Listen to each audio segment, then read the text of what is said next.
Hello students. मैं कृष्णपाल सिंह, सहायक आचार्य भूगोल, राजकीय महाविद्यालय धौलपुर उपस्थित हूँ एक नई वीडियो के साथ। और आज हम अपने इस वीडियो में बात करेंगे डेविस के अपरदन चक्र की। विलियम मॉरिस डेविस, जो कि एक अमेरिकी विद्वान थे, भूगोलवेत्ता थे, उन्होंने एक सामान्य अपरदन चक्र प्रतिपादित किया जिसे भौगोलिक चक्र के नाम से भी जाना जाता है। तो हम आज डेविस के उसी अपरदन चक्र की बात करेंगे कि उन्होंने किस प्रकार से अपरदन चक्र को परिभाषित किया और अपरदन चक्र की किस तरीके की विशेषताएं और अवस्थाओं का वर्णन किया। तो चलिए बात करते हैं। तो सबसे पहले विलियम मॉरिस डेविस के द्वारा दिए गए अपरदन चक्र का सामान्य परिचय। अमेरिकी भूगोलविद विलियम मॉरिस डेविस ने 1899 में अपने अपरदन चक्र की संकल्पना प्रस्तुत की। उन्होंने बताया कि अपरदन चक्र की अवधि के दौरान एक उत्थित भूभाग अपरदित होकर आकृति विहीन समप्राय मैदान में रूपांतरित होता है। अर्थात विलियम मॉरिस डेविस ने बताया कि अपरदन चक्र समय की वह अवधि है जिसमें एक उत्थित भूभाग अर्थात एक उत्थान को प्राप्त हुआ या उठा हुआ भूभाग अपरदन के कारकों के द्वारा क्रमशः अपरदित होकर के आकृति विहीन लगभग समतल मैदान में बदल जाता है। और ये पूरी प्रक्रिया अपरदन चक्र के रूप में जानी जाती है। डेविस के अनुसार जो भूदृश्य हैं वो संरचना, प्रक्रम एवं अवस्था का प्रतिफल होते हैं। अर्थात डेविस ने यह बताया कि कोई भी भूदृश्य संरचना अर्थात वहाँ की संरचना कैसी है, दूसरा प्रक्रम वहाँ पर कौन सा बाह्य कारक कार्यरत है, और अपरदन चक्र की अवस्था कौन सी है, इस पर निर्भर करता है। अर्थात कोई भी भूदृश्य संरचना, प्रक्रम और अवस्था का प्रतिफल होता है। अब हम बात करते हैं डेविस के त्रिकूट की कि डेविस ने अपने अपरदन चक्र में 3 मुख्य बिंदुओं पर फोकस किया या 3 तथ्य बताए जो कि अपरदन चक्र को निर्धारित करते हैं, और वो डेविस के त्रिकूट के नाम से जाने जाते हैं।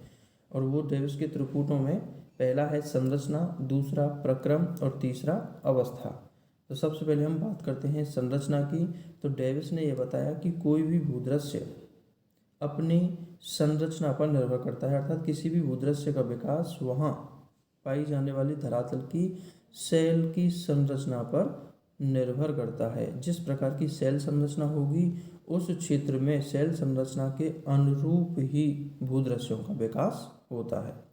दूसरा डेविस का त्रिकूट है प्रक्रम। और प्रक्रम अर्थात किसी क्षेत्र में भूदृश्यों का विकास इस बात पर निर्भर करता है कि वहाँ अपरदन का कौन सा प्रक्रम कार्यरत है, वहाँ कौन से अपरदनकारी कारक द्वारा वहाँ पर भूदृश्यों का निर्माण किया जा रहा है। तो इस प्रकार से अपरदन चक्र में प्रक्रम भी अपनी महत्वपूर्ण भूमिका भूदृश्यों के विकास में निभाता है। और तीसरा है अवस्था। अवस्था का तात्पर्य यहाँ डेविस ने ये बताया कि भूदृश्य के विकास पर अपरदन चक्र की अवस्था का भी महत्वपूर्ण प्रभाव होता है। अर्थात वो अपरदन चक्र किस अवस्था में है, युवावस्था में या प्रौढ़ावस्था में है या वृद्धावस्था में, तो इस अवस्था या समय का भी भूदृश्यों के विकास पर प्रभाव पड़ता है, क्योंकि हर अवस्था में अलग अलग प्रकार के भूदृश्यों का निर्माण होता है। तो इस प्रकार से डेविस ने किसी भी क्षेत्र में किस प्रकार के भूदृश्य हैं इसको इस तरीके से परिभाषित किया कि ये जो 3 कारक हैं, ये 3 कारक किसी क्षेत्र के भूदृश्यों को निर्धारित करने का कार्य करते हैं। अब हम बात करते हैं डेविस के अपरदन चक्र की। और डेविस के अपरदन चक्र की प्रमुख अवस्थाएं जो कि डेविस ने बताई वो क्या हैं, उनकी हम बात करेंगे। तो सबसे पहले यहाँ डेविस के अपरदन चक्र की युवावस्था की हम बात करते हैं। और नीचे आप डायग्राम देख सकते हैं।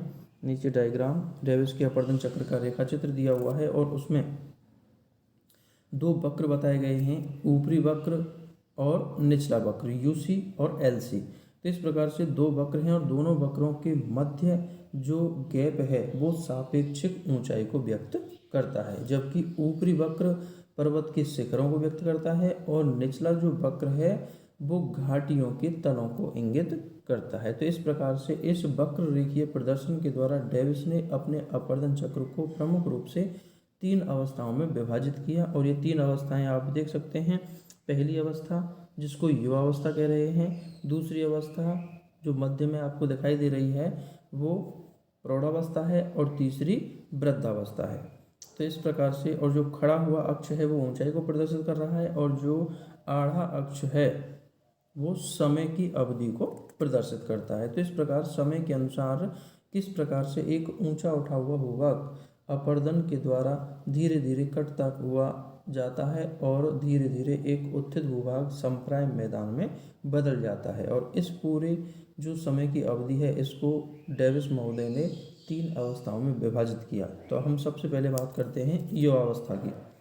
तो युवावस्था, और इस युवावस्था में आप दोनों ही वक्रों को ध्यान से देखें तो आप स्पष्टतया देख सकते हैं कि शुरुआत जहाँ से इस वक्र की शुरुआत हो रही है वहाँ से, और फिर पहली अवस्था के अंत तक जो का आपको दिख रहा है लंबवत जो खड़ा हुआ जो रेखा है का, वो प्रथम अवस्था के अंत को प्रदर्शित करता है। तो इस प्रथम अवस्था के अंत तक आप देख सकते हैं दोनों वक्रों के बीच का जो गैप है वो निरंतर बढ़ रहा है।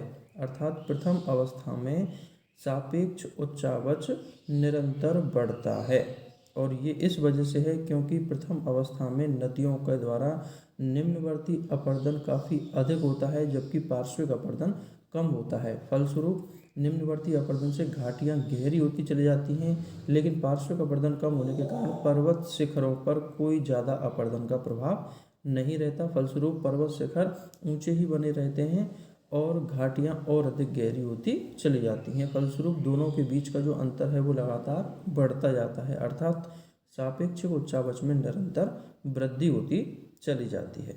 और डेविस ने एक और बात बताई कि डेविस के अनुसार जो उत्थान है वो लघु अवधि का होता है, और उत्थान पहले हो जाता है, और उत्थान होने के बाद उत्थान जब समाप्त हो जाता है तब अपर्दन अपना कार्य शुरू करता है।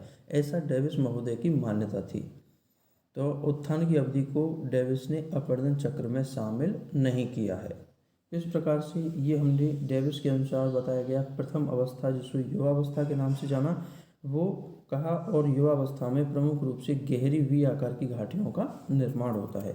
अब हम बात करेंगे इसी डायग्राम में हम देखें दूसरी अवस्था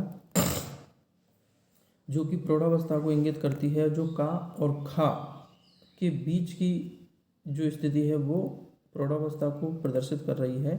और इसमें आप देख सकते हैं कि प्रौढ़ावस्था की शुरुआत में सापेक्षिक उच्चावच अधिक है, लेकिन क्रम से धीरे धीरे आप देख सकते हैं दोनों ही वक्र नीचे की ओर गिर रहे हैं, अर्थात निरपेक्ष उच्चावच क्रम से घट रहा है, जबकि सापेक्ष उच्चावच में भी क्रम से धीमी गति से कमी होने लगती है। इस प्रकार से ये वक्रों से प्रदर्शित है, और इसी विशेषताओं को हम आगे पढ़ते हैं प्रौढ़ावस्था। तो दूसरी अवस्था जो है प्रौढ़ावस्था के रूप में है, और इस प्रौढ़ावस्था में आपने डायग्राम भी देखा तो नदियों के द्वारा पार्श्विक अपर्दन काफ़ी तेजी से होने लगता है, और पार्श्विक अपर्दन तेजी से होने की वजह से पर्वतों के ऊपरी जो शिखर हैं, ऊपरी जो भाग हैं वो क्रम से नीचे होने लगते हैं, और इस प्रकार से निरपेक्ष उच्चावच में गिरावट होने लगती है।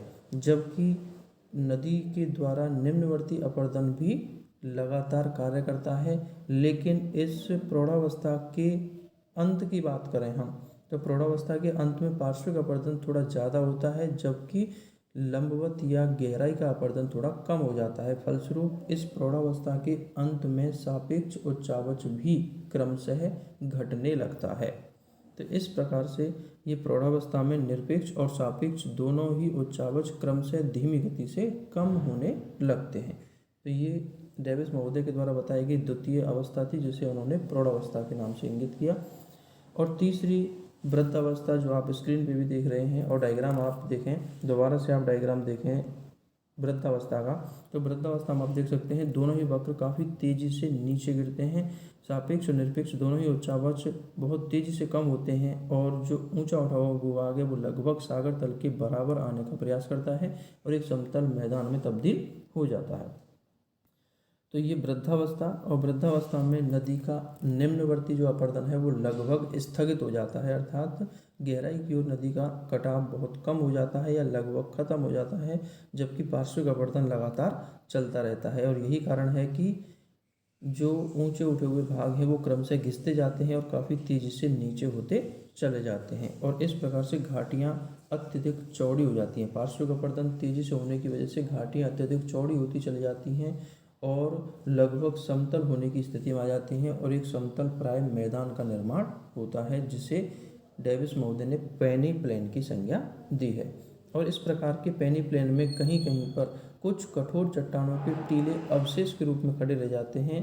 उनको डेविस महोदय ने मोनार्ड नॉक की संज्ञा दी है। तो मोनार्ड नॉक ऐसी पहाड़ियाँ हैं जो पेनी प्लेन में अपनी कठोरता के कारण अपरदित होने से शेष रह जाते हैं, तो वो मोनार्ड नॉक के रूप में जाने जाते हैं। तो इस प्रकार से डेविस महोदय ने अपना ये सामान्य अपरदन चक्र, जिसे भौगोलिक चक्र की संज्ञा भी दी, उसको प्रतिपादित किया, और एक अपरदन चक्र में शुरू से लेकर के अंत तक विभिन्न अवस्थाओं का इन्होंने वर्णन किया। उम्मीद करता हूँ मेरे द्वारा दी गई जानकारी आपको अच्छी लगी होगी। आपको ये वीडियो अच्छा लगा हो तो इसे लाइक करें, शेयर करें और मेरे चैनल को सब्सक्राइब अवश्य करें। धन्यवाद।